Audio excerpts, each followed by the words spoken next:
Vamos a tocar dos temas que son fundamentales en el uso, el pago de la energía eléctrica en Entonces nuestros vamos, negocios. La presentación la tenemos dividida en dos partes.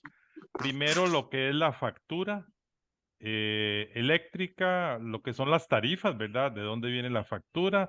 Vamos a hacer un ejercicio de un consumidor bajo, de un consumidor mediano, y luego vamos a pasar a la otra parte, que es cómo estimar los consumos de equipos y cómo comprar los equipos. Al fin y al cabo, son dos cosas importantísimas porque si compramos un equipo que es muy poco eficiente, por muchos años vamos a estar pagando más de la cuenta en energía. Y duele más todavía, por ejemplo, de que el sábado hubo cambio, ¿verdad?, de tarifas eléctricas. Los que están en el ICE les suben un 10% este mes. Otros, pues, pagaremos un 7%, los que estamos en Heredia y creo que la compañía. Y así en distintas partes del país tendremos aumentos. Y desgraciadamente, el siguiente trimestre, que es en octubre, cuando normalmente la tarifa eléctrica baja bastante, creo que este año no va a bajar o probablemente incluso hasta suba. Entonces, tenemos que estar con más cuidado comprando equipos que sean eficientes. El tema de tarifas, este es un recibo viejo, no quiero pues eh, hablar de las particularidades, pero nosotros en nuestros recibos electrónicos que vienen ahora, tenemos historiales. Vienen normalmente 6 meses o 12 meses de lo que hemos gastado. Y eso es muy importante llevar ese control, porque de alguna manera nos tenemos que dar cuenta si estamos consumiendo lo mismo, si hemos aumentado el consumo, por qué aumentamos el consumo. Si es que entró un equipo nuevo a nuestro negocio, eh, si es que estamos abriendo más horas, por ejemplo. Entonces, el recibo, desgraciadamente, es la forma en que nos damos cuenta ya cuando ocurrieron las cosas. No es previsible. Previsible es que tomemos decisiones de ser más eficientes o comprar equipos más eficientes. Entonces vamos a comenzar con el tema que estábamos hablando ahora, cómo ha venido subiendo la electricidad. Tal vez los que somos menos jóvenes, recordamos que hace 20 años, inclusive para atrás, las tarifas eléctricas en nuestro país eran las más baratas de todo Centroamérica y además eran con energía renovable. Porque la energía renovable, pues en el caso de la electricidad, siempre ha sido así. Toda la vida, desde que se hizo digamos, la, el servicio público de electricidad en nuestro país, hemos tenido pues fuentes renovables y gracias a Dios somos un país que tenemos esa gran ventaja.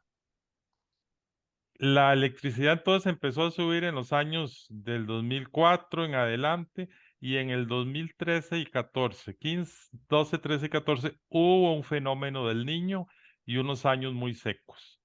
Y estos años muy secos lo que nos llevaron fue a pagar tarifas muy caras.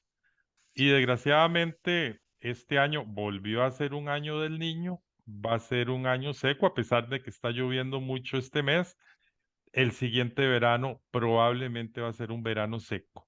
Entonces, muy probablemente, por lo menos por 2 años, sí tendremos un encarecimiento de las tarifas eléctricas.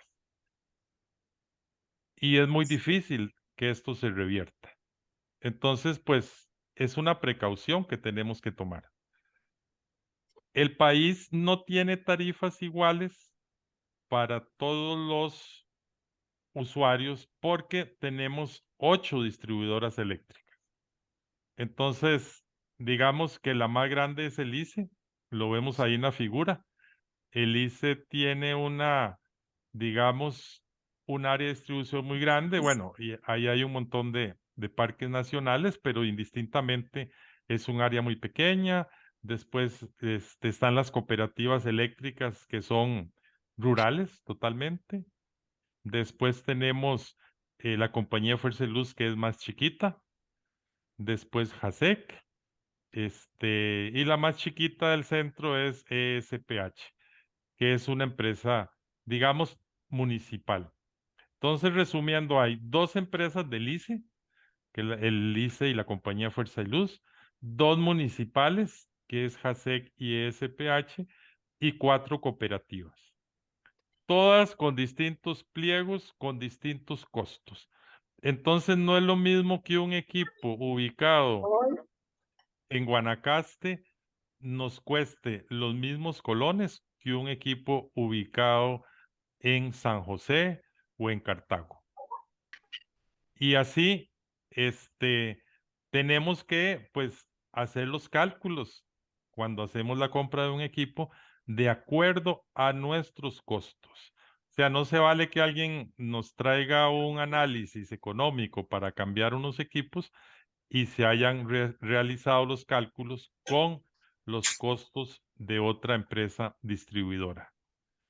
Resumiendo un poco, digamos que las más baratas en el Valle Central son las dos empresas municipales, JASEC y ESPH.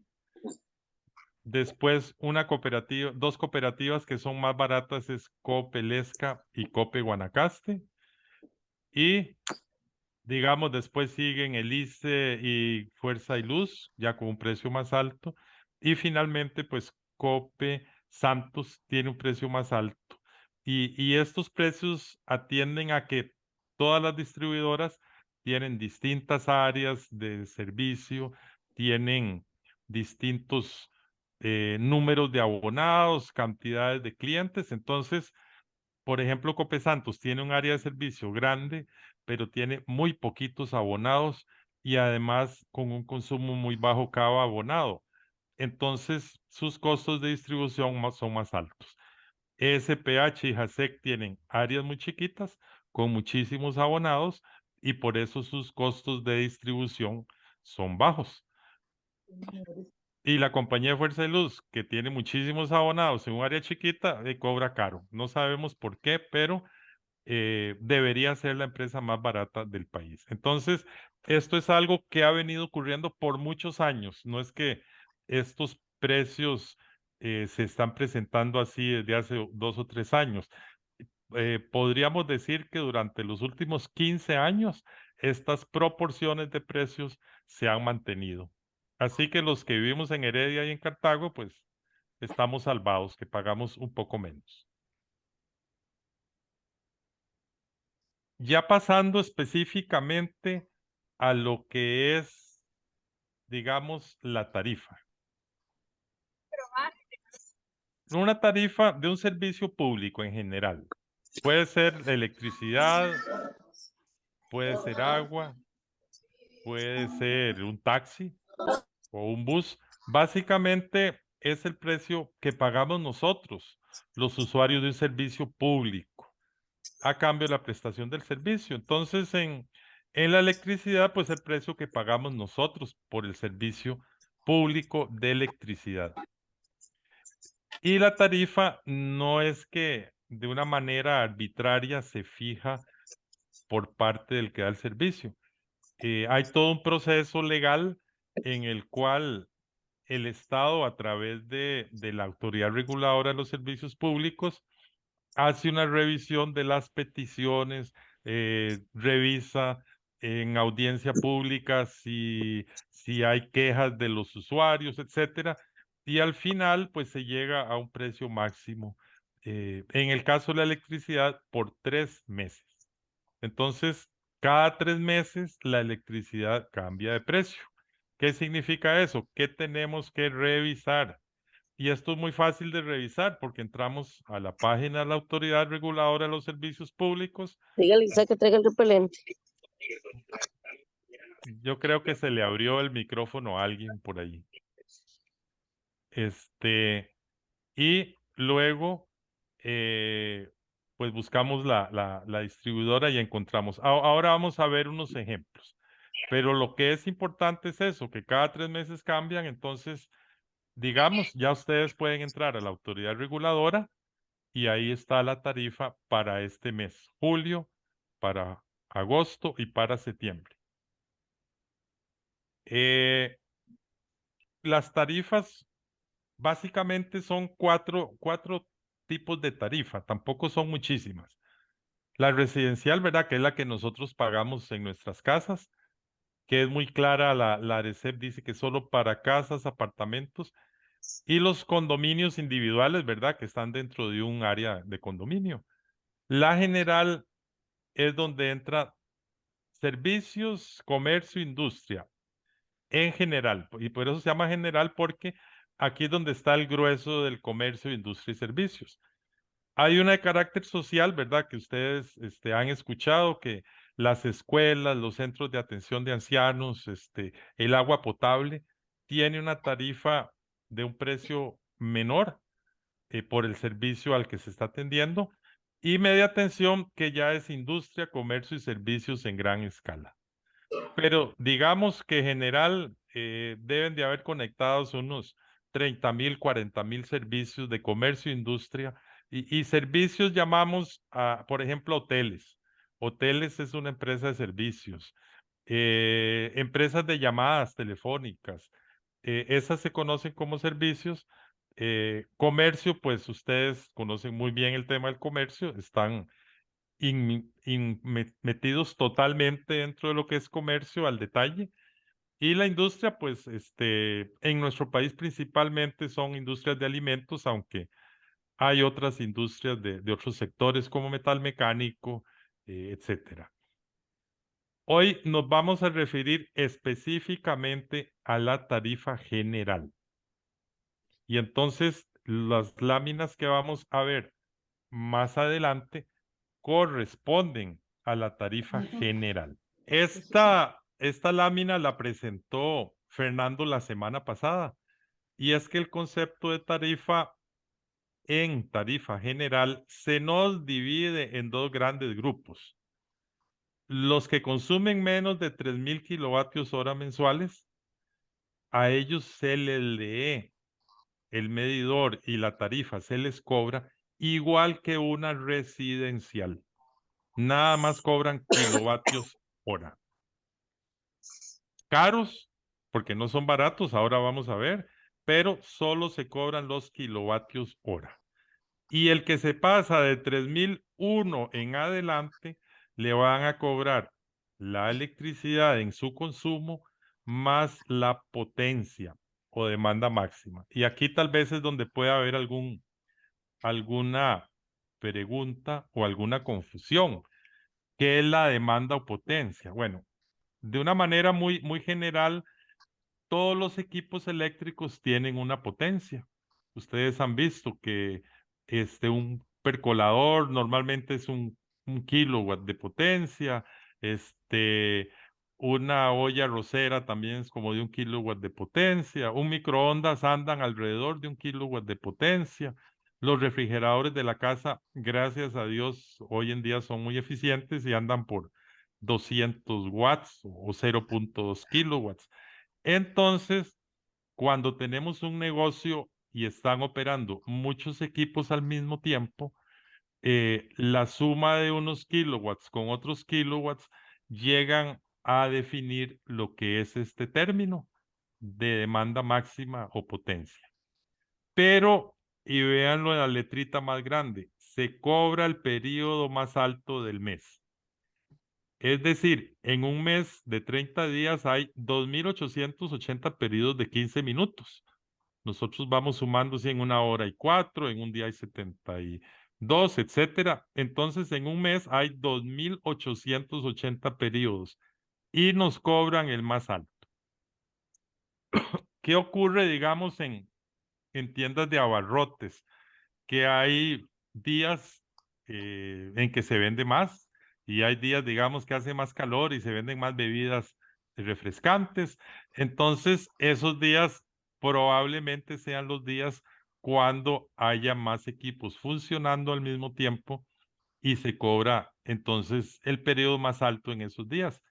En supermercados más grandes, nosotros hemos hecho muchas mediciones y normalmente el sábado de quincena es el día en que se consume más electricidad en un supermercado grande.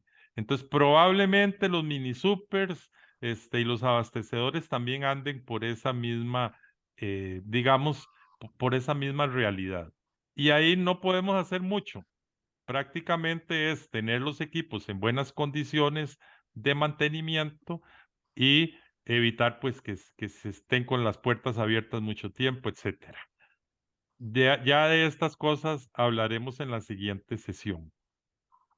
Veamos aquí un poquito. Vemos que, que esa lineecita que está arriba es la línea de, digamos, de la potencia, donde están los equipos entrando y saliendo. Entonces, el medidor agarra 15 minutos de esa línea y hace un promedio. Agarra los siguientes 15 minutos y hace otro promedio. Y así va todos los 15 minutos de todo el mes y la más alta es la que nos van a cobrar. Entonces, igualmente, si nosotros vamos a hacer algún trabajo, por ejemplo, soldadura, una cuestión en nuestro negocio, pues hay que tener cuidado de que sabemos que eso va a afectar el cobro de la potencia en ese mes. O si metemos, tal vez tengamos un equipo que lo apagamos por poco uso, digamos 5 o 6 días a la semana, y un día a la semana lo encendemos, ese equipo va a incidir en el costo de la potencia que nos van a cobrar. Entonces, me devuelvo, tenemos dos maneras en que nos cobren. Si consumimos menos de 3,000 kilovatios hora mensual, nos cobran solamente el consumo. Y si consumimos de 3,001 en adelante kilovatios hora mensuales, nos cobran la demanda o potencia más el consumo. Y aquí vimos pues una manera en cómo funciona el medidor. Una pregunta. Sí, señor. ¿Y cómo, o sea, como para entenderlo mejor, un ejemplo Ok. de esa potencia, o sea, en cómo nos afectan los colones? Por ejemplo, si yo consumo 3,200, Ah, ¿en qué, cómo me varía un recibo del otro consumiendo los mismos 3,200? ok. Don Orlando, ahorita Sí. tengo un par de ejemplos. Ok, Si gusta, los vemos y después, si hay más consultas, con todo el gusto, pero sí tiene razón. ¿Cómo? O sea, ¿cómo nos va a cobrar y cómo nos va a afectar? Y sí lo pusimos en dos ejemplos. Sin embargo, antes de eso, yo metí esta lámina, también la presentó Fernando la semana pasada, de que hay una tarifa horaria. Yo no había querido tocar el tema hasta este momento. La tarifa horaria es una tarifa en la cual en la hora del almuerzo, que es cuando todo el mundo en Costa Rica cocina con cocinas eléctricas, y en la hora de la cena, cuando todo el mundo cocina también y llega a la casa, la electricidad le cuesta más al ICE generarla. Entonces, en esta tarifa horaria, la electricidad es muy cara en esos horarios, que es de 10 a 12:30 del mediodía y de 5:31 a 8 de la noche. Y en el horario nocturno es el más barato, de 8 de la noche hasta las 6 de la mañana del día siguiente, y los otros horarios son intermedios. ¿Por qué estamos poniendo esta lámina aquí? Si no nos corresponde en este momento, digamos, a nosotros en tarifa general. Hay algo que no nos han dicho, y es que están instalando medidores inteligentes en todo el país. Y eso significa que todas las tarifas serán horarias en un futuro. Entonces es bueno que sepamos que en algún momento nos van a ir haciendo este cambio. Pero también hay una oportunidad. Los mini supermercados y yo sé que hay varios asociados a Canacodea que consumen más de 10.000 kilovatios hora mensuales y que por supuesto tienen refrigeración nocturna, ¿verdad? Aunque no estén operando, yo haría una recomendación. E inclusive si alguno de ustedes quisiera enviarnos una factura o algo, con todo el gusto nosotros le hacemos el análisis sin ningún costo. Pero muchos supermercados que consumen más de 10.000 kilovatios hora mensuales y se pasan a esta tarifa, el costo de lo que pagan es menor. ¿Por qué? Porque la tarifa de noche es muy, muy barata y aunque las otras sean caras, eso hace que el promedio salga más barato. Entonces, por eso fue que pusimos esta lámina, o sea, para indicarnos que así vamos a un futuro en industria, en comercio, en servicios y en las casas, en el servicio residencial. Así va a ser. Nosotros estimamos que pasarán hasta que terminen de instalarse los medidores 1 o 2 años. Entonces, es algo que sí queríamos pues dejarlo un poquito aquí presente para que revisemos.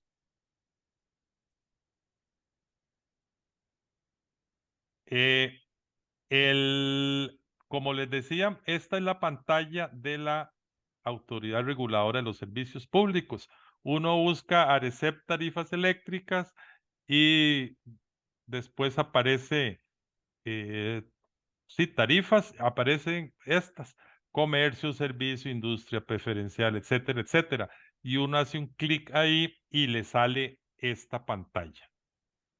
Entonces, aquí lo que tengo de ejemplo es la pantalla de Cope Guanacaste. Y entonces en la tarifa, aquí dice, mayores de 3.000 se cobra energía y potencia, con una flechita. Y para abajo, menores de 3.000 se cobra únicamente energía. Y entonces, para tratar de entenderlo, dice D, E, C y A, ¿no? Bloque de 0 a 10 es un mínimo. Si uno se pasa de 3.000 kilovatios hora y tiene menos de 10 kilowatts de potencia, le cobran eso. Pero normalmente hemos visto aún en abastecedores que cuando se pasan de 3.000, la mayor parte de las veces la potencia medida es mayor a 10 kilowatts. Entonces lo que le cobran es 9.814.23 por cada kilowatt. Este es en el caso de Cope Guanacaste. Si consumimos menos de 3.000, entonces nos van a cobrar 104 colones con 93 céntimos por cada kilowatt hora. Ahorita tenemos el ejemplo, porque sin ejemplo a veces es difícil entender, pero también vemos a la derecha, ¿verdad? Que dice ejemplo 1, y ahí viene un caso donde cobran la potencia y donde cobran el consumo. Y abajo también viene un ejemplo donde dice un consumo de 500 kilowatts hora, ¿cuánto le va a costar? Entonces, eso es lo bueno de esta página, que nos muestra un ejemplo de cada cosa en las 8 distribuidoras. La pregunta que nos habían hecho aquí yo creo que la voy a responder en una parte y después la voy a responder con el ejemplo completo. Pero, ¿cómo nos afecta la demanda y la energía? Fernando también presentó la primera parte de esta lámina. Yo le hice los cálculos abajo. ¿Qué significa eso? Que, digamos, yo tengo un horno de 10 kilowatts. Tengo una panadería muy grande, entonces tengo un horno y, ¿qué significa eso? La potencia son 10 kilowatts. Si yo en un mes ese horno lo puse 20 horas a funcionar, el consumo es la multiplicación de la potencia por las horas. 10 por 20, 200. Me voy al cálculo por demanda con Cope Guanacaste, volviendo al mismo ejemplo anterior. La demanda vale 9,814.23. Entonces, el cálculo por demanda, donde dicen cálculos, ejemplos 1 y 2. Vámonos a la línea 3. Cargo por demanda 1. 9,814.23 por 10 da 98,142. Y el consumo es muy fácil. Es 200 por el precio del consumo, que es 66.46. Eso me da 13,292. O sea, nos da, ahí tenemos el cargo por demanda, que es muy alto, y el cargo por consumo, que es menor. Pero ¿qué pasa si yo estoy en otro lugar? Y digo, no, ¿para qué voy a tener un horno encendido tantas horas? Mejor enciendo 4 hornos que tenemos y rapidito sacamos la producción. Entonces, son hornos iguales de 10 kilowatts. Tengo 4. Si los enciendo todos, recordemos que esos 15 minutos o ese tiempo que estuvo encendido, me lo va a cobrar el ICE con 40. Y saqué la misma producción en 5 horas. Entonces, el consumo de energía sigue siendo 200. El consumo de energía es 200 por 66.46. En ambos casos me da igual. Pero veamos la parte triste. Si yo encendí muchos equipos al mismo tiempo, ya voy a tener una potencia de 40 kilowatts, me la van a cobrar por 9,814 y me van a cobrar 392,569. Entonces, sí vemos que el efecto de la potencia es muy doloroso cuando tenemos muy pocas horas de operación al mes o a la semana. Si no importa, si yo tengo 4 hornos y los estoy operando 500, 600 horas al mes, qué maravilla, es un negocio que necesita producir muchísimo, pero a veces por desconocimiento tenemos encendidos un montón de equipos y no los estamos ocupando. Todavía no tenemos el ejemplo. Ahorita vamos a pasar al ejemplo. Es que sí me gustaría ver esto ya en un ejemplo real, pero cerremos el tema de la factura, porque la factura, en el caso de una casa, nada más nos llega energía eléctrica, impuesto de ventas, si consumimos más de 280 kilovatios hora por mes, y viene cargo por bomberos y cargo por alumbrado público. Ya en una empresa en tarifa general pueden venir un montón de cosas. Puede venir el demanda máxima o potencia, energía, lo del bajo factor de potencia que no lo vamos a tocar hoy, medición en baja tensión, que eso a todos nos lo cobran, es un 2% del consumo. Eso significa, sí, en cristiano significa que nos están midiendo a 120 voltios o a 240.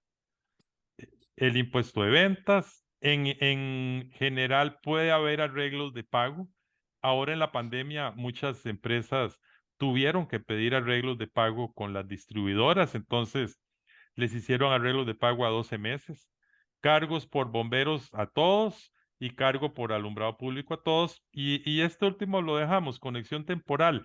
Si nosotros estamos haciendo una construcción y nos ponen electricidad, nos ponen conexión temporal. Es más cara la electricidad. Así que apenas se termine la construcción, hay que correr a quitar esa conexión temporal, porque nos van a seguir cobrando toda la vida conexión temporal. A la empresa eléctrica no le importa cobrarnos más. A nosotros sí nos importa que nos cobren más, pero a ellos no les importa cobrar más. Entonces, ese era el punto. Un repasito, la demanda máxima potencia corresponde al cargo de potencia eléctrica, donde se presenta la máxima coincidencia de cargas. O sea que en algún momento están operando los motores en un abastecedor, por ejemplo, de congeladores, refrigeradores, un hornito ahí que se tienen algunos panes, iluminación o aire acondicionado al mismo tiempo. En esos 15 minutos nos agarran y nos cobran la demanda del mes. Para un periodo de 30 días corresponde a la potencia promedio de un único periodo de 15 minutos de un total de 2.880. Es decir, nos cobran el más alto de los 2.880 que midieron en el mes. Y el consumo, pues básicamente de ahí es esa potencia por el tiempo y son kilovatios hora. Recordemos que la potencia son kilowatts y el tiempo es la hora. Al multiplicar kilowatt hora, lo que sacamos es eso, el consumo. Se cobra igual por los periodos normales en que nos llega un recibo, que es un mes, pero el corte mensual puede ser 28, 29, 30, 31 o hasta 32 días.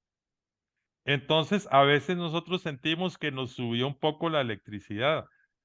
Y puña, ya, bueno, veamos el recibo. Y ahí nos cobraron 32 días y tal vez era un mes de 30 días, porque eso tiene que ver con la lectura del medidor. Tal vez por no medir un sábado o un domingo, midieron hasta el lunes siguiente y ya llegaron a 32 días. Entonces, hay que revisar eso, a ver si es verdad que subió o tal vez de ahí hay un día o dos más y nos están cobrando pues un periodo de más días. Y también hay un tema de tarifa mínima. Usemos nosotros o no un medidor mientras esté conectado, siempre nos van a cobrar una tarifa mínima, igual en un medidor de un negocio. En las casas y en los negocios siempre hay un cobro de tarifa mínima. Entonces ahora sí vamos a los dos ejemplos. Un abastecedor ubicado en San José, ¿qué quiere decir? Que está con la Compañía Nacional de Fuerza y Luz. Entonces, para el mes de mayo tuvo un consumo de 2.700 kilowatts, 2.750 kilowatts hora. Y bueno, el recibo llegó el 11 de junio. ¿Cuánto hay que pagar? Entonces, lo primero que tenemos que hacer es buscar en la página de la ARECEP la tarifa de la compañía Fuerza y Luz correspondiente a ese mes. Entonces, aquí está la tarifa de la compañía Fuerza y Luz para el mes de mayo. Entonces dice, bueno, como es menor de 3.000 kilowatts hora, nos van a cobrar 121.07 colones por cada kilowatt hora. Vámonos para acá. Entonces tenemos 2.750 kilowatts hora y cada kilowatt hora vale 121.07. El costo de la multiplicación nada más de 2.700 kilowatt hora por 121.07. Eso nos da 332.942,50 céntimos. Pero ahí no para el asunto. Como nos pasamos de 280 kilovatios hora, nos cobran el IVA, que es el 13% de la factura. Entonces, el 13%, 332.942,50 es 43.282,50. Tampoco ahí termina la historia. Nos van a cobrar el alumbrado público. Entonces, el alumbrado público es una tarifa. Nos vamos a la ARECEP y ahí picamos donde le hacemos clic, donde dice Compañía Nacional de Fuerza y Luz y dice que el alumbrado público vale 3 colones con 40 céntimos por cada kilowatt hora. Entonces son 2.750 kilowatts hora por 3.40, 9.350. Y todavía nos queda el tributo de bomberos. La ley del tributo de bomberos dice que es 1.75% del costo de la electricidad hasta 1.750 kilowatts hora. Si nosotros consumimos 3.000, nos cobran solo 1.750. Si consumimos 5.000, nos lo cobran solo sobre 1.750. Entonces ahí tenemos 1.750 entre 2.750. Este es un tema y aquí es donde tengamos cuidado. y es bien importante. Solo sobre 1750. Nosotros en la lámina anterior habíamos calculado el costo de 2.750 kilowatts hora. Entonces la fracción, no se nos olvide, 1.750 entre el consumo, en este caso 2.750. Al hacer esta fracción por el costo, ya nada más nos da lo que corresponde a 1.750 por, y aquí hay un error, no es 1.75, es 3.40 colones. Hasta ahora me estoy dando cuenta de ese error. El cálculo sí está bien hecho, es 3.40. Y eso da 3.707.77. Entonces tenemos que sumar todos los términos. El costo de consumo, 332.942. El IVA, 43.282. El alumbrado público, 9.350. Y el tributo a bomberos, 3.707. Eso significa que vamos a pagar 389.282. Igual cuando nos venden un equipo que dicen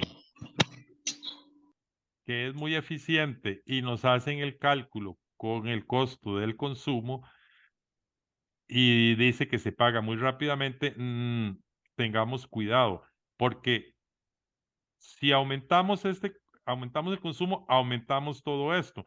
Si disminuimos el consumo, disminuimos todo esto, pero siempre nos van a cobrar 4 términos. Entonces, por supuesto, si un equipo nos ahorra, nos va a ahorrar en 4 cosas: en el consumo, en el impuesto, en el alumbrado público y en tributo de bomberos. Y voy a hacer el otro ejemplo. Otro abastecedor que tiene un consumo de 5.500 kilovatios hora al mes. Ya nos pasamos de 3.000. Y entonces dice que la demanda máxima o potencia es de 10 kilowatts para el mismo mes de mayo que recibió la factura el mismo 11 de junio. ¿Cuánto deberá pagar? Entonces, igual nos vamos a la tarifa de la compañía Fuerza y Luz para el mes de mayo. Y bueno, es la misma. Tenemos bloque de mayor a 8 kilowatts, 12.149.17. Y el consumo, 72.89. Recordemos que para menos de 3.000, el precio del consumo era de 121.07. Y aquí el consumo es más barato, vale 72.89, pero nos están cobrando cada kilowatt de potencia, 12.149.17. Entonces ya con esta información decimos, tenemos cargo por consumo, 72.89, por potencia, 12.149, consumo mensual, 5.500 y demanda o potencia, 10 kilowatts. Entonces nada más multiplicamos los kilovatios hora por el precio del consumo, que es 400.895, y el cargo por demanda o potencia, que es 12.149 por 10, 121.000. Entonces ya la suma de los dos nos da 552.386.70. Igual le calculamos el IVA. El 13% de esa cifra es 67.910. Igual le calculamos el alumbrado público. 5.500 por 340, 18.700. Tributo de bomberos, ok. Que no se nos enrede. Vamos para atrás. Habíamos gastado 552.386.7 en el costo de la energía, pero aquí hay consumo y demanda. Se suman las dos. Entonces los bomberos es la 1.750 entre 5.500, eso me da la fracción del cobro por el pago que estoy haciendo, que es 552,000 por el 1.75, que es el tributo de bomberos, entre 100, porque es un porcentaje. Y eso me da un valor bajo. Vea que me sale más barato que en el caso anterior, 3,075. En el caso anterior creo que era 3,100 y resto. Y sumamos otra vez, 552,300 más 67,210 más 18,700 más 3,000 nos da 642,000 con 72 colones y 75 céntimos. Más bien ahora sí, podemos tomar unos minutitos para tratar de responder las consultas. Con todo el gusto. El señor que había hecho la consulta anteriormente, me gustaría saber si con esta explicación es suficiente o le hago algo adicional. Con todo el gusto, un cálculo adicional. Bueno, eh, interesante, ¿ah? La teoría está bonita, o sea, cómo lo hicimos, pero yo digo, ok, ahí vemos las afectaciones que tenemos en nuestro recibo. Entonces, y ahí no hay nada que hacer. Lo que vendía ahora es una repregunta. ¿Cómo hacemos para que podamos sacarle mayor provecho a ese consumo de energía para que no nos afecte tanto? Ok, muchas gracias y tiene toda la razón. O sea, digamos, hasta aquí, lo único es que no, es que en el caso de comercio y en general servicios es muy difícil. O sea, yo no puedo decir, apago las cámaras de frío de 6 de la mañana a 8 y otras de 10 a las 12, porque no, arruino los productos. Entonces, lo que nos queda es cómo usar de manera más eficiente la energía. Esa charla es la de la semana entrante, pero en la siguiente hora vamos a ver cómo comprar equipos más eficientes, porque esa es la otra manera. O sea, nosotros tenemos cómo usar eficientemente, hay algunas cosas que sí podemos hacer, mínimas, pero sí las podemos hacer. Por ejemplo, el caso de los equipos de frío, que no les dé el sol. Esa es una manera en que se nos va a reducir un poquito el consumo de electricidad. Que, digamos, si les da el sol directo, ver cómo tapamos un poquito para que a un congelador o a una cámara no les dé el sol directo. Pero tenemos muy poco margen de maniobra. Sí hay algunas cosas y esas sí las vamos a Tenemos ver en una pregunta detalle. en el chat de doña Rosa Gamboa. Dice que cuando existen apagones de electricidad, el consumo es mayor. Ah, qué buena pregunta. Esa es una excelente pregunta. Eh, voy a responderle en dos partes.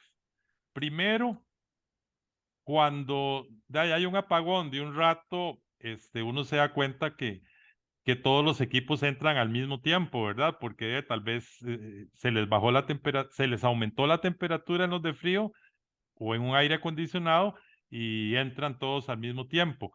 El medidor está programado para que en esta primera media hora no mida la potencia. O sea, eso es una regulación legal de la autoridad reguladora a las distribuidoras. Entonces, digamos que es por un cuarto de hora, media hora, los equipos van a trabajar más rato. Sí van a consumir más en ese periodo, pero también el tiempo que estuvo apagado no se consumió nada.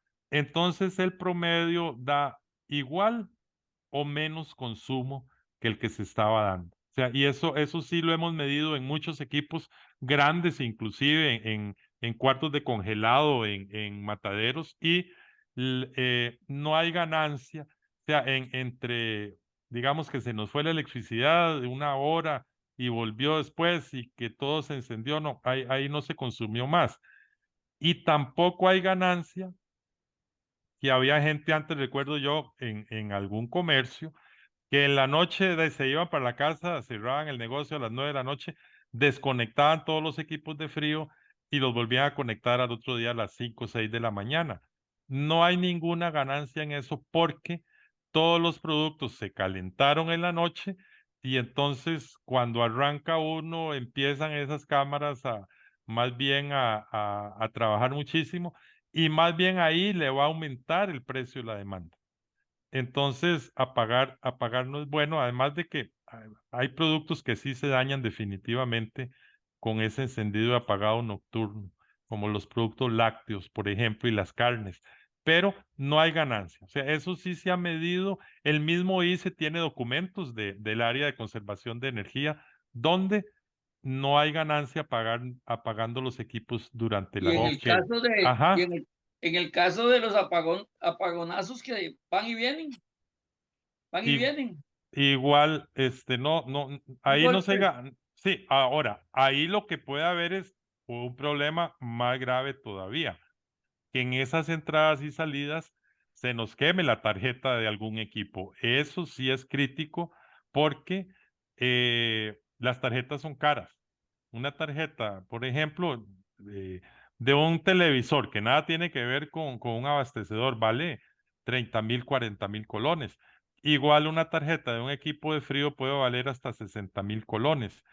Entonces, si uno está en un área donde se está yendo mucho la electricidad, lo recomendable es que sí se tenga un protector para estos picos o transientes, pero nosotros los conocemos como picos. Los ingenieros electricistas los conocen como transientes. Entonces sí hay que poner un equipo que proteja porque se va a cortar la vida útil de los equipos, sea una copiadora en una librería, sea un aire acondicionado en una oficina, sea una cámara de frío en un abastecedor, se les va a reducir la vida útil por esos picos, digamos, o cortes instantáneos, ¿verdad? Cortes y entradas instantáneas que sí afectan la vida de los equipos. Otra pregunta, ¿cómo hace la fuerza y luz para medir la potencia de los 15 minutos con un medidor de disco? Porque lo que le ponen es los medidores tienen normalmente digamos, como un arrollado, una bobina que mide consumo y tiempo. Entonces, el medidor tiene una bobina que mide potencia, pero en el tiempo mide consumo. Entonces, ¿qué es lo que hacen? A ese medidor simplemente le sacan otra línea de lectura, la de la potencia. Entonces, le sigue midiendo consumo y le miden también potencia, pero es el mismo medidor.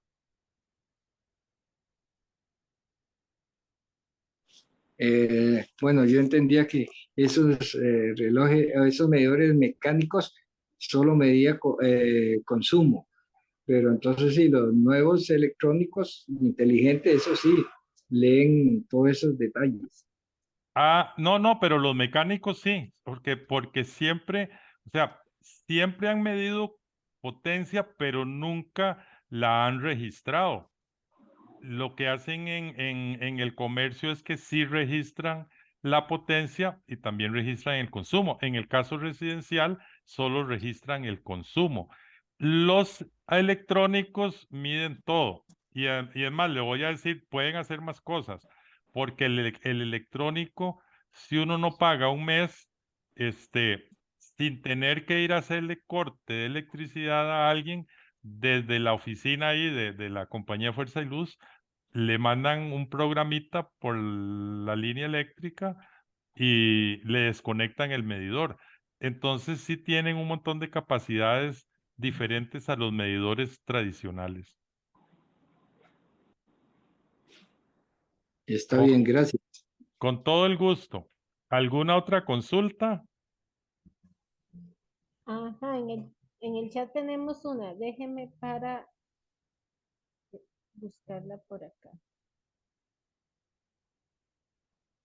Dice, buenas tardes, mi consulta es, en un restaurante donde el uso de microondas es constante, es más recomendable uno de 1000 voltios, supongo, para arriba.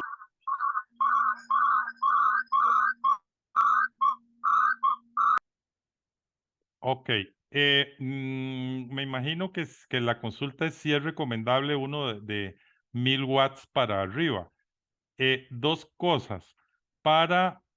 Existe una línea de hornos de microondas para uso intensivo de restaurantes. Eso los venden empresas que venden equipos para restaurantes. Digamos, normalmente no los encuentra uno en las tiendas de electrodomésticos donde uno compra los equipos para la casa, porque estos equipos sí requieren, pues, son construidos de una manera más fuerte para estarlos usando permanentemente todos los días durante muchas horas al día. Y el microondas sí tiene una ventaja. El microondas para calentar es muy eficiente. El microondas para cocinar no es tan eficiente. En un restaurante probablemente para cocinar lo más eficiente sea el gas, si es que se puede usar gas, y para calentar sí el microondas es extremadamente eficiente. Entonces es mejor conseguir uno de más de 1000 watts. Hay microondas de 1500, 2000 watts, de 2000 watts de uso, digamos, es que no, la palabra industrial no va, es de uso intensivo o de uso para restaurantes. Ok, entonces vamos, y no importa si tienen una pregunta más adelante y es del tema anterior, no hay ningún problema, pero quisiera pasar a la segunda parte porque la segunda parte va ligada a lo que vimos anteriormente. Estimación básica de consumo, porque de alguna manera esto nos puede ayudar a entender mejor el cobro.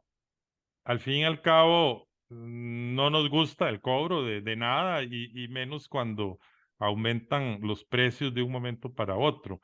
Pero sí es posible hacer un estimado o una medición de los equipos consumidores.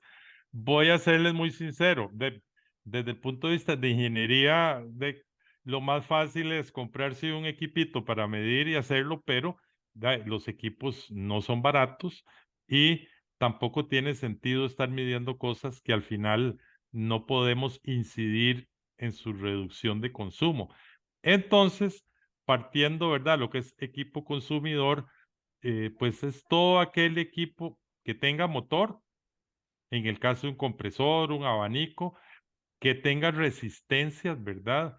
En el caso de un tanque de agua caliente, una plantilla eléctrica, un percolador, lo que tiene son resistencias o un coffee maker, y otros que es para transformarla en iluminación. Bueno, todas las luminarias agarran la electricidad y ahí, por supuesto, no hay motores y de alguna manera internamente transforman el movimiento de los electrones en iluminación y también tenemos pues registradoras, tenemos computadoras, tenemos cámaras de vigilancia, etcétera, que todos estos equipos consumen energía eléctrica.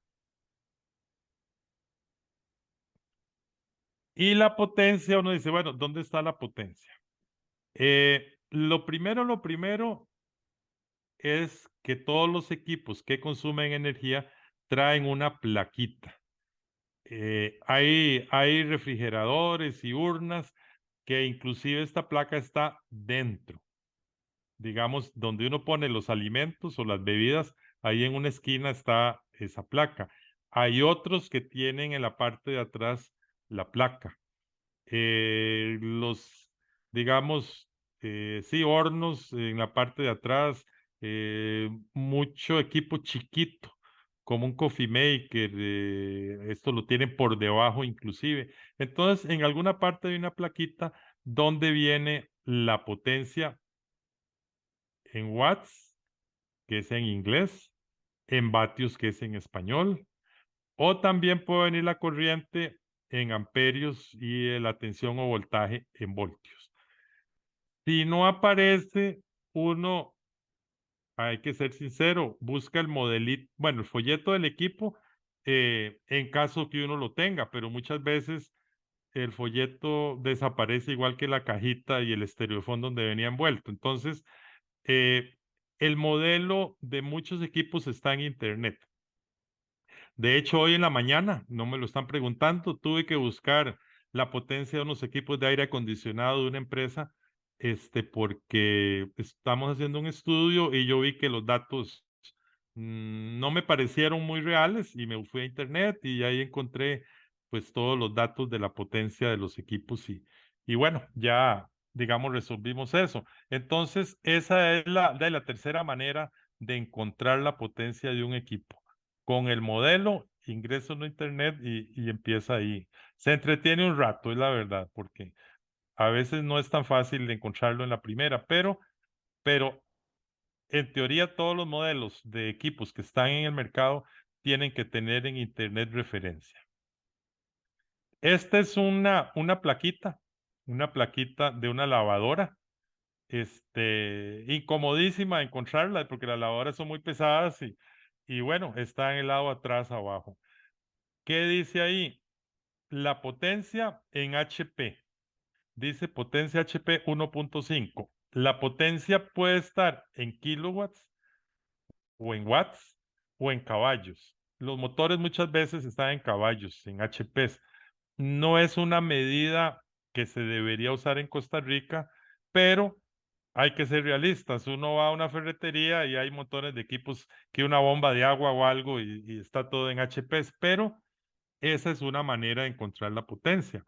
Si están los kilowatts, qué maravilla, porque ya no hay que hacer ninguna conversión.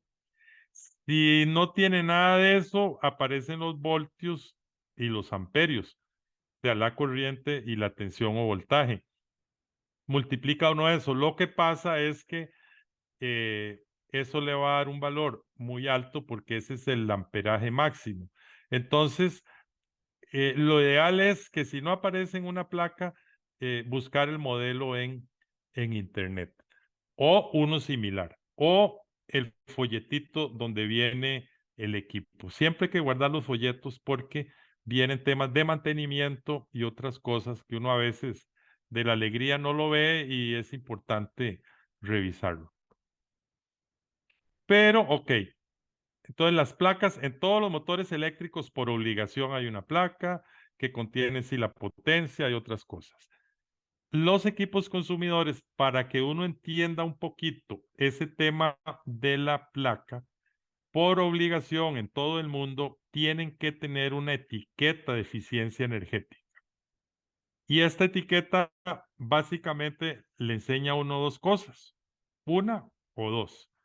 Primero, el consumo del equipo por año. Eso es maravilloso, porque entonces uno ve dos equipos digamos, dos cámaras de refrigeración.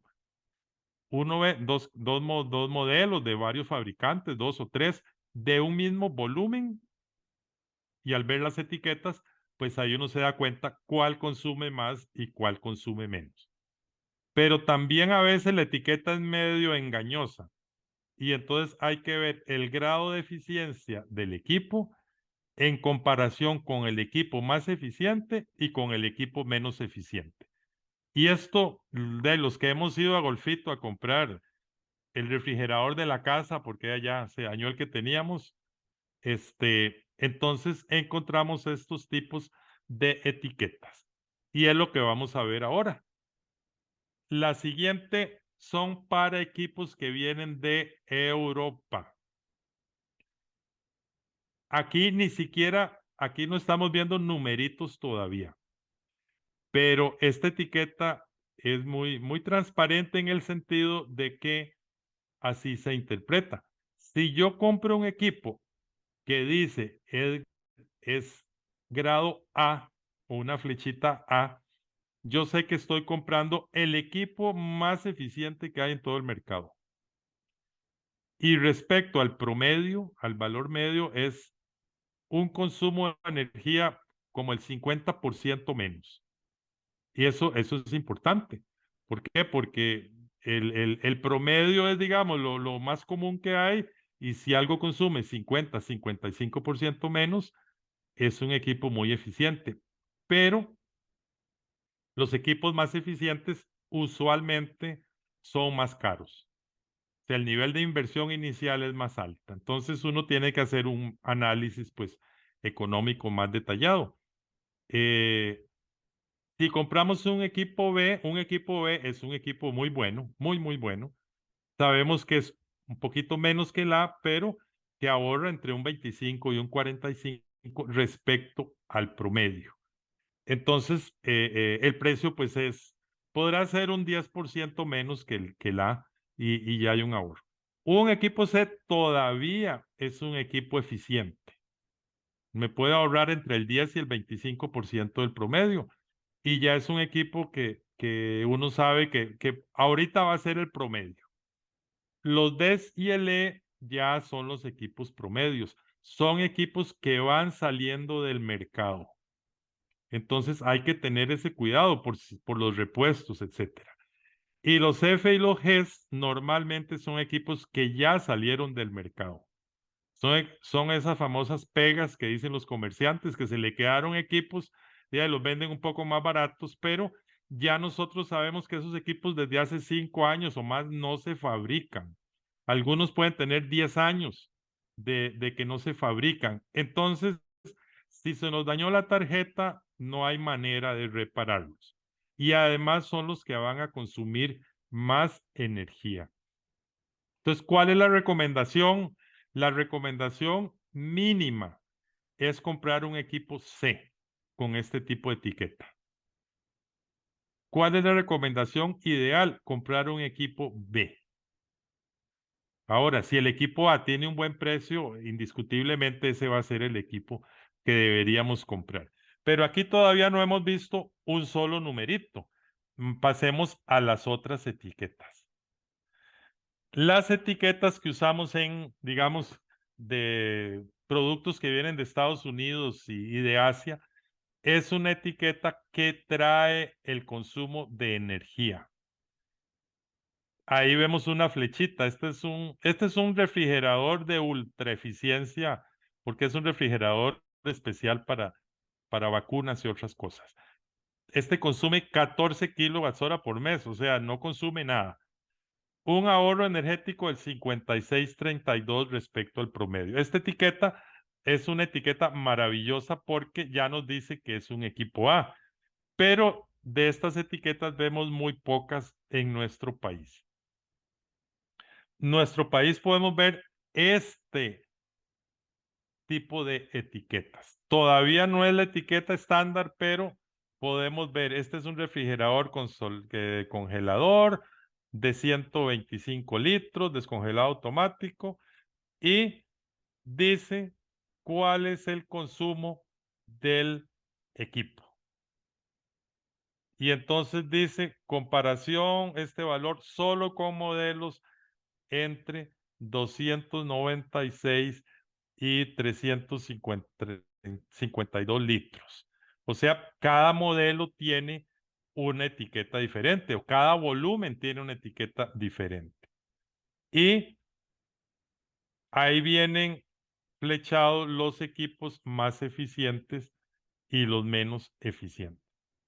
Entonces vemos que este equipo está entre los más ineficientes. Está totalmente a la izquierda. Aquí que además, ¿qué podemos hacer? Si esto lo dividimos entre 12, ya nos da más o menos un estimado del consumo mensual, que serían 28, 29 kilowatts hora por mes. Entonces, esta etiqueta nos indica a nivel del equipo dónde está, si está del lado de los eficientes o está del lado de los ineficientes. Esta otra etiqueta todavía es un poco más interesante. Esta es una etiqueta de Costa Rica. Dice el congelador tiene tal volumen, el enfriador tal volumen, es una unidad de 329 litros. Dice esta unidad consume 516 litros, kilovatios hora por año. Y dice el máximo recomendado es 576. Es decir, que anda como un 90% del máximo. Es un 89, un 90%. no es un equipo muy eficiente. Probablemente el mínimo del mercado, que no lo van a poner en la etiqueta, ¿verdad? Porque son medios vivillos, debe andar por ahí de 400 kilowatts-hora por año. Entonces, esta etiqueta es una etiqueta nacional que cumple con los parámetros nacionales. Y aquí, bueno, uno se da cuenta también, 516 kilowatts-hora al año, el equipo ya sabemos cuánto consume por mes, que son 43, más o menos, 43 kilowatts-hora por mes. Entonces ya en los equipos de este tipo, si uno tuviera las etiquetas de todos los equipos que tienen su establecimiento, qué maravilla, porque ahí prácticamente uno lo suma y debería darle lo que le cobran a uno. Pero desgraciadamente uno no tiene estas etiquetas, hay equipos muy viejos y sí hay que irse a buscar la información en los folletitos. Probablemente ya no existen los folletos, entonces hay que irse a internet a encontrar las etiquetas. Vamos entonces a ver un ejemplo de cálculo de un equipo de consumo eléctrico, un coffee maker o un percolador. Si uno se va a la plaquita abajo, dice voltaje 120 voltios, corriente 9 amperios. ¿Cuál es la potencia y cuál es el consumo suponiendo que 1 hora al día está encendido el percolador para hacer café? Entonces recordemos que voltaje por corriente es potencia. Entonces dice, tenemos 120 voltios y tenemos 9 amperios. Nada más multiplicamos 120 voltios por 9 amperios. Nos da 1080 VA, voltamperios, que son watts. 1080 watts. Para no usar tantos ceros y numeritos, uno lo que hace es pasar todo lo que está en watts a kilowatts. Es decir, lo divide entre 1000. Entonces me da 1.08 kilowatts. Entonces la potencia de este equipo, si no está en la placa, la podemos calcular directamente. Y digamos que este percolador lo encendemos 20 minutos en la mañana y después unos 20 minutos como a las 11 y otros 20 minutos a las 3 de la tarde. Suponemos un consumo diario de 1 hora. Entonces, 1.08 kilowatt por 1 hora da 1.08 kilowatts hora. Entonces, en un día consume 1.08 kilowatts hora. Y en un mes consume 1.08 kilowatts hora. Si es un mes de 30 días, lo multiplicamos por 30 y da 32.4 kilowatts hora por mes. Entonces, digamos que esta es una manera de calcular consumos. Pero siempre hay un pero en todas estas cosas. Y el pero lo vamos a ver. No todos los equipos consumen parejo durante el tiempo que están encendidos. Ahí es donde está la cosa triste. Más bien veamos qué cosas sí permanecen encendidos o consumiendo parejito cuando los tenemos encendidos. Por ejemplo, un abanico. Un abanico, desde que lo encendemos hasta que lo apagamos, consume la misma cantidad de energía. La iluminación. La iluminación, desde que la encendemos hasta que la apagamos, consume la misma cantidad de energía. Un televisor también, una cámara de seguridad. Entonces, esas cosas, pues sí las podemos calcular como vimos el ejemplo anterior. Pero para un refrigerador doméstico, comencemos por el más fácil, internacionalmente se usa un valor de entre 0.33 y 0.35.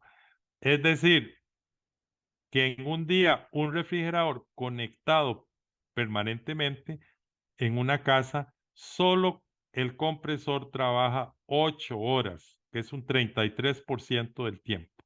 Un tercio. Un tercio de un día son 8 horas. A nivel de supermercados, a nivel de abastecedores, a nivel de fruterías, un equipo de refrigeración tiene una fracción entre el 50 y el 60%. Y un congelador, digamos, de acceso a las personas, tiene una fracción del 50 al 80%. ¿Qué significa eso? Que si, digamos, yo tengo ahí un congelador grande de 1 kilowatt y en un día, ¿cuánto me consumió? Entonces, sería 1 kilowatt por 24 horas. En teoría me daría 24 kilowatts hora. No, porque digamos que la fracción sea 50%. Entonces sería el 24 kilowatts hora por 50%, es decir, 12 kilowatts hora. Entonces aquí es muy difícil que hagamos una estimación. O sea, siempre vamos a tener que agarrar un valor de estos de referencia y decir, ok, mi cámara de refrescos tiene un motor de 350 watts y hago el cálculo mensual y lo multiplico, bueno, aquí dice 50-60 por 55% y ya me va a dar ese valor.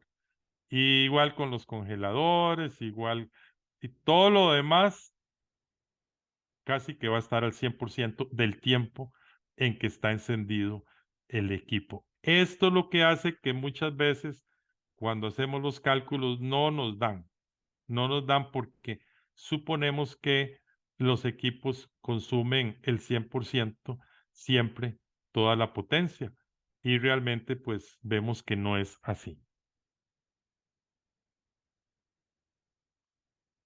Aquí, por ejemplo, tenemos un ejemplo de esos. Una cámara no de 2 puertas, sino de una puerta. Una cámara de refrescos de una puerta tiene una potencia de 350 vatios. ¿Cuál es el consumo por día, por mes? Con un factor de uso, ¿verdad?, del compresor del 50%. Entonces tenemos 350 watts, los pasamos a kilowatt, es decir, lo dividimos entre 1000. Lo multiplicamos por el factor que es 50%, 0.5, por 24 horas al día. Dice que esta cámara entonces consume 4.2 kilowatts hora al día. En un mes, si es un mes de 30 días, 126 kilowatts hora por mes. Entonces, así es como los equipos de frío tenemos que calcularles nosotros el consumo. Si uno le puede preguntar si compró un equipo al distribuidor que le dé ese factor de uso también. Y él, pues, de alguna manera tiene que darles ese valor porque ellos mejor que nosotros sabemos cuál es el factor de uso. Los equipos, ¿qué significa esto? Que el equipo tiene una potencia, pues, fuerte en el sentido que enfría, pero que no tiene que estar todo el día encendido el equipo, sino que para por ratos. Eso es necesario en los equipos. Los equipos, al parar un ratito, hacen que el lubricante regrese a la parte baja, etcétera, y eso es lo que le da vida a los equipos. Si un equipo nunca para, hay que, digamos, hay que desconectarlo y que le hagan mantenimiento, porque ese equipo se puede quemar. A veces es un problema el termostato o a veces es un problema de los empaques, digamos, que están malos y el equipo nunca para porque nunca llega a la temperatura. Pero ese es un mal síntoma cuando un equipo no para, cuando un equipo de refrigeración no para. No están diseñados para permanecer constantemente operando. Entonces, igual, pues aquí es un tip de mantenimiento. Y además, usted, digamos, y yo lo he visto toda la vida. Los comerciantes saben cómo, cómo opera un equipo normalmente. Y a veces si le salió un sonidito diferente o si no para, etcétera. O sea, ya es un tema de malicia, no sé cómo hacen, pero se dan cuenta que un equipo no está bueno. Y entonces le preguntan a uno, mire, es que este equipo, ok, ¿cómo era antes? Es que antes paraba, antes no sonaba así, vea cómo está vibrando ahora, ok. Entonces ya esos síntomas ayudan a encontrar los problemas y hacer la reparación. duele mucho. O sea, los equipos de frío están diseñados para durar muchos años, muchísimos años. Lo que les afecta mucho es la pregunta que nos hicieron anteriormente. Yo no sé si fue don Orlando. ¿Qué pasa cuando la luz se va mucho y llega y digamos se va mucho en el tiempo? Eso sí va dañando digamos, toda la parte electrónica y le acorta la vida. Entonces, por ejemplo, este es distinto. Si nosotros tenemos la etiqueta dice ya la potencia y el consumo por mes. Consumo 14.1 kilowatts-hora por mes. Aquí ya no hay ningún factor. Cuando usamos la etiqueta energética no hay factores de uso, ya vienen en el cálculo. En este caso, digamos, este refrigeradorcito pequeño dice consume 14.1 kilowatts por mes. Lo dividimos entre 30 días, dice que cada día consume 0.47 kilowatts hora. Y anual, da muy fácil. Son los 14.1 kilowatts hora por mes por 12 meses, 169.44 kilowatts hora al año. Entonces, que no se nos olvide, devolvámonos a la anterior. Si no tenemos la etiqueta energética, pero vemos la placa de atrás del equipo y ahí viene la potencia, entonces vamos a usar un factor de uso para ese tipo de equipo, 50, 60%, y ya de una manera vamos a estimar el consumo mensual. Si tenemos la etiqueta energética, qué maravilla. Y si ya aparece 14.1 kilowatts hora por mes, ya no hay que hacer ninguna estimación. Este es el consumo mensual. Usualmente las etiquetas energéticas vienen con el consumo anual. Yo creo que aquí venían una de estas. Ve. Consumo anual 516.7 kilowatts hora por año. Entonces, para hacer el consumo mensual, lo dividimos entre 12. Agustín, aquí tenemos algunas consultas en el chat. Adelante. Dice, bueno, doña Rosa María que puso la consulta hace un ratito, dice que cómo hace la fuerza y luz para cobrar la electricidad a las personas que están pegadas. Supongo que es con un medidor inteligente. Ok.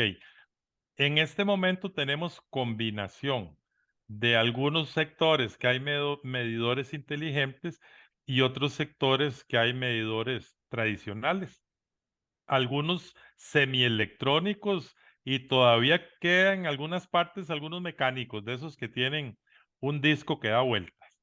Y que había gente que le ponía un imán por detrás para que midiera menos. Entonces, digamos que los equipos automáticamente se calibran, al sentido que puede haber una mezcla de medidores mecánicos, analógicos, semielectrónicos y totalmente electrónicos inteligentes. Por ahora, la compañía de Fuerza y Luz no está usando, digamos, la parte inteligente de los medidores inteligentes. Los medidores inteligentes tienen la ventaja de que no hay que ir a medir. Automáticamente, el medidor envía la señal a la distribuidora y ya le da el consumo diario y el consumo mensual. Entonces, ya no tendrán que ir a medirlos. Yo he visto que están midiendo porque hay circuitos que hay mezclas de unos u otros. Me imagino que están haciendo pruebas de calidad de recepción de la información, etcétera, pero no están haciendo uso. Como les decía, el medidor se puede desconectar remotamente sin que tenga que ir nadie a hacer la desconexión o la reconexión. Lo cual yo veo que por ahí más bien no nos puede ir muy bien porque puede que el sistema no perdone nada ni un día y automáticamente nos desconecte si se nos olvidó ir a pagar y bueno, y al reconectar automáticamente cuando se pagó, de ahí viene la multa, ¿verdad? Por reconexión. Pero digamos que la expectativa es que cuando los 2 millones de medidores que requiere el país, por ahí anda el número, sean todos inteligentes, como les decía, las tarifas van a ir cambiando a tarifas horarias. Entonces ahí algunas cosas podremos hacer. Digamos, si tenemos, si tenemos un negocio, digamos, de panadería y tenemos el horno eléctrico, pues lo ideal es tratar de hornear temprano y que entre 10 y 12:30 hornear lo mínimo para que no nos cueste muy caro. Y bueno, seguir horneando en la tarde con la esperanza que de las 5:30 a las 8, pues se hornee lo mínimo. Y viendo las panaderías en general, eh, de 5:30 a 8, muchas ya no hornean, o sea, básicamente venden el pan que quedó. E igual de 10 a 12:30. Entonces, igual en un restaurante, si alguien tiene un restaurante, y yo sé que hay muchos asociados de Canacodea, que son sodas y restaurantes, bueno, igual, cuidar un poco de 10 a 12:30 los equipos eléctricos de alto consumo, como las cocinas, los freidores, y usar, pues, en algunos casos será gas, que es más barato, o igual programar algunos equipos para, digamos, que entren antes y que no estén operando en esos momentos con alto consumo de electricidad. A eso vamos como país. Yo quisiera decirles nada más que en Europa esto ocurrió en el año 2000 y todo el mundo brincó. Y bueno, el tener ese orden en el consumo permitió que en Europa, que se genera gran parte de la electricidad con gas, lograran superar, digamos, el invierno pasado por el tema de la guerra de Ucrania, que Rusia no les estuvo vendiendo gas. Entonces, ese orden, pues, nos puede ayudar a futuro al tema del costo de la electricidad. Porque si en las horas estas de punta, de la hora de almuerzo y la noche, se consumiera menos electricidad, al ICE le resultaría más fácil producir energía eléctrica el resto del día. Entonces, son cosas, digamos, que a eso nos llevan en el tiempo. Ah, Y gracias. aquí hay un par de consultas de doña Marianela Barrantes. Dice, si un equipo de enfriamiento dice que consume 500 kilowatts por año, pero la instalación eléctrica no está en óptimas condiciones, ¿gastaría más de esos 500 kilowatts? Y la otra pregunta dice que si cada vez que se abre una puerta de la cámara se consume más energía. Ok, uy, las preguntas están más difíciles, pero qué bueno que las están haciendo. La primera pregunta que tiene que ver con instalación, eh, l- sí consume un poquito más. Yo no quiero profundizar mucho en este tema porque sí hay la cuarta presentación va a tocar el tema de instalaciones eléctricas con una mayor profundidad. Pero digamos, puedo decirle que si dice 500 y la instalación no está muy buena, podría tener un 5%, 6% más de consumo. O sea, no va a ser un consumo exagerado. Digamos, 500 al año le puede pasar a 525, 530. Entonces, es sí una instalación que no tiene la capacidad adecuada, va a hacer que consumamos entre un 4, 5, 6% más. O por otro lado, si yo tenía una instalación que no era adecuada y la cambié, se me va a reducir el consumo un 4 o 5%. Entonces, por ahí es muy positivo, digamos, ese tema. ¿Y cuál era la segunda parte, Olga? Que me emocioné.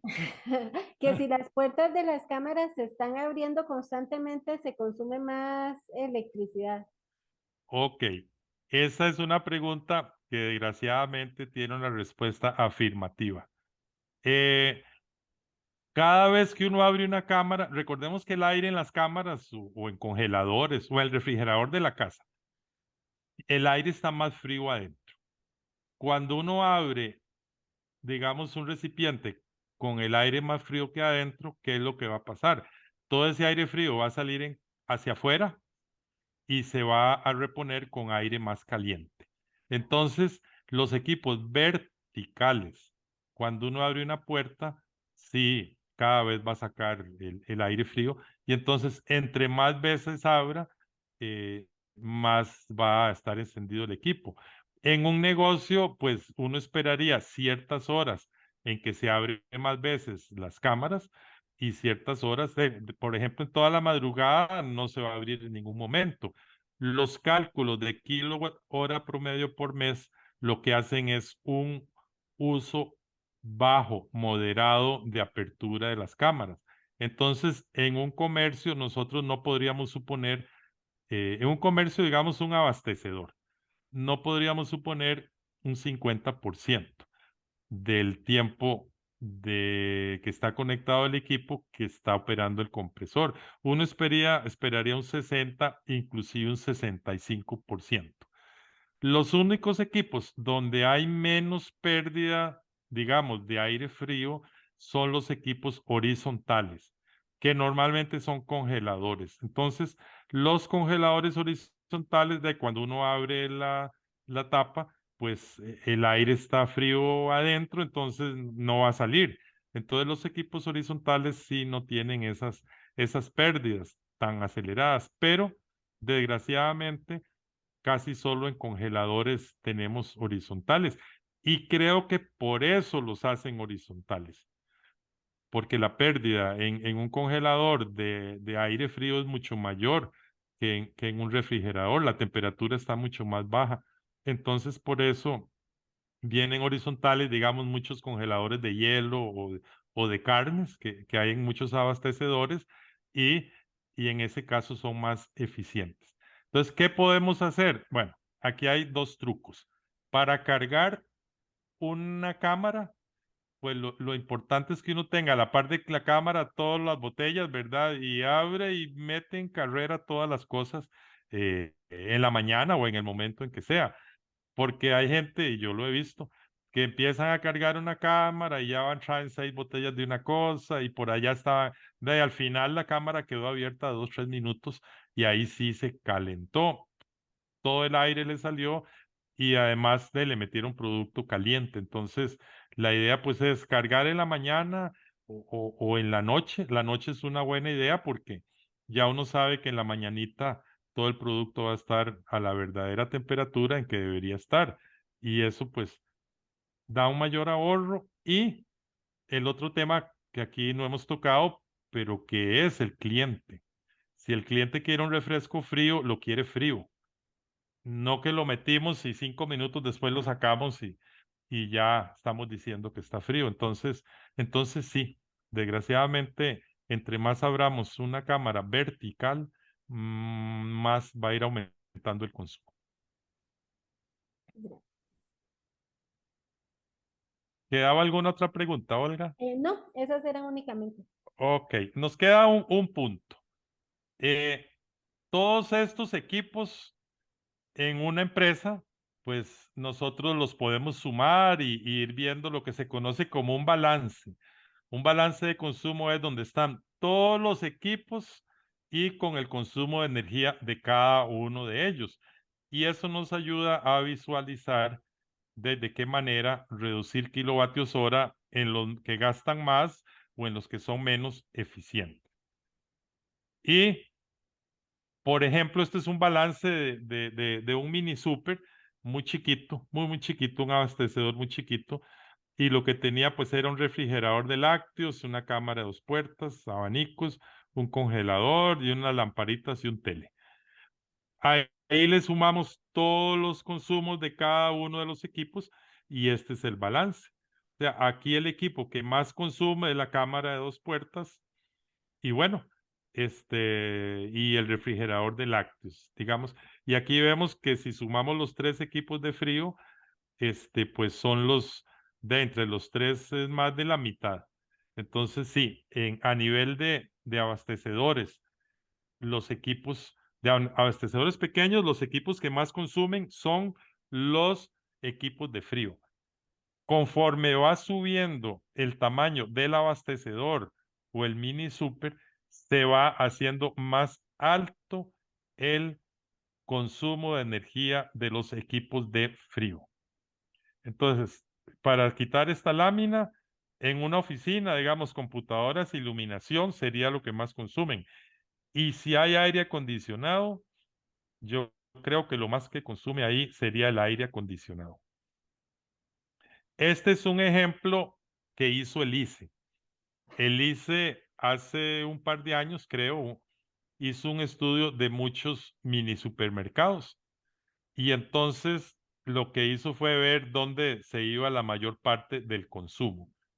Y este es un lugar donde habían como 8 equipos de frío y en el techo ventiladores. Ni siquiera el ICE puso aquí lo que era iluminación y cajas, sino que casi que el total, más del 90% del consumo de electricidad se debe a los equipos de frío.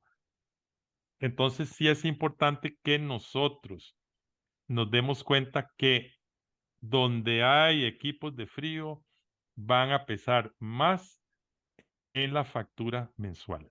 Entonces ahí sí tenemos que ver cómo son más eficientes, cómo compramos los más eficientes, cómo los usamos de la mejor manera y cómo les damos el mejor mantenimiento. Y eso es para una presentación siguiente. ¿Alguna pregunta en este último punto?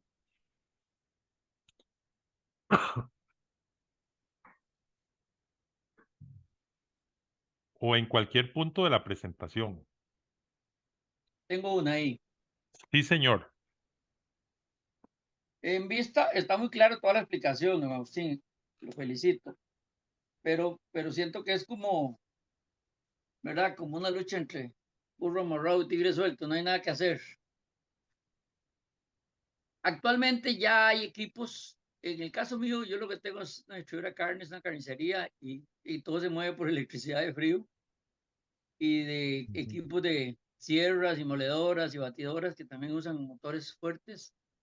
Pero en cuanto a refrigeración, en cuanto a equipos de frío, hay equipos ya más modernos que tengan menos consumo, que den más rendimiento. ¿Ya existen o seguimos con los mismos que vende Virut y que vende Omega? ¿Cómo estamos en eso? Ok, don Orlando, sí hay equipos. O sea, sí hay equipos en todo, desgraciadamente hay equipos estándar y hay equipos eficientes. Normalmente en el país venden los equipos estándar y algunos pocos sí traen equipos eficientes. Vemos, por ejemplo, no es el caso suyo, pero los aires acondicionados, entre el equipo más ineficiente que hay en el mercado y el más eficiente que sí traen, hay un 50% de diferencia en consumo. Lo que pasa es que el equipo más eficiente vale como 3 veces de lo que vale el menos eficiente. Entonces, por eso es que casi no traen los más eficientes. Pero digamos, en todo lo que es cuartos de frío, cámaras de frío, eh, urnas, que digamos el caso de una carnicería, pues tienen urnas, tanto horizontales de exhibición como urnas de almacenar carnes, o cuartos fríos también. Sí hay equipos más eficientes. Lo que tiene que hacer uno es, bueno, ver cuáles son los precios y cuáles son los consumos estimados. Y lo que hace uno es, ok, agarra la diferencia en consumo y agarra la diferencia en precios. Y Ajá. ve cuánto le cuesta esa diferencia en consumo y hace el calculito de rentabilidad y cuánto tiempo se paga.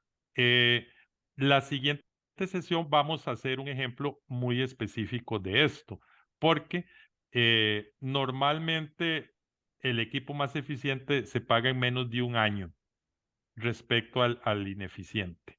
Es decir, uno pagó más, pero ahorra más. ¿Y cuál es la ventaja del más eficiente? De que uno va a tener ese equipo por 5 o 10 años. Entonces, si ahorró al principio, va a ahorrar por 5 o 10 años. Entonces, la idea es, pues, ir buscando equipos eficientes. Pueden ser de frío, puede ser iluminación, pueden ser ventiladores, pueden ser aires acondicionados, etcétera. Entonces, yo sí quisiera presentar un ejemplo, digamos, de una manera igual sencilla. Yo trato de hacer los ejemplos sencillos para que se vea qué significa esa diferencia de eficiencia en un equipo y en cuánto tiempo se paga. Pero eso es para la semana entrante. Ok, gracias. Con todo el gusto. No, y gracias por la pregunta, porque realmente creo que para eso estamos en estas sesiones de capacitación, para buscar oportunidades. Vi que una pregunta, la de Rosa María, decía, es que no la vi yo, y voy a tratar de contestarla. ¿Cómo hace la compañía de Fuerza de Luz para cobrar la electricidad a las personas que están pegadas con el médico inteligente? Hay personas que requieren sí, de asistencia para respiración. En sus casas tienen un equipo, ¿verdad?, que les da oxígeno, digamos, y entonces hay que solicitar a la compañía de Fuerza y Luz que le hagan el cobro diferente, porque ellos le hacen un cobro menor por este equipo, digamos, que sí consume mucha electricidad. Entonces, la persona sí tiene que ir a la compañía. Me imagino que la caja les da una nota para que les hagan entonces un cobro menor por esa condición, digamos, alguien consume diferente. Más de 10,000 kilovatios hora, revisen. Puede haber una, digamos, un establecimiento de mucho consumo de energía, nos pueden enviar el recibo y nosotros le hacemos el análisis a ver si cambiándose de tarifa le sale algún ahorro. Con todo el gusto. O sea, eso no tiene ningún costo. La idea aquí es pues compartir y buscar siempre lo mejor para las personas.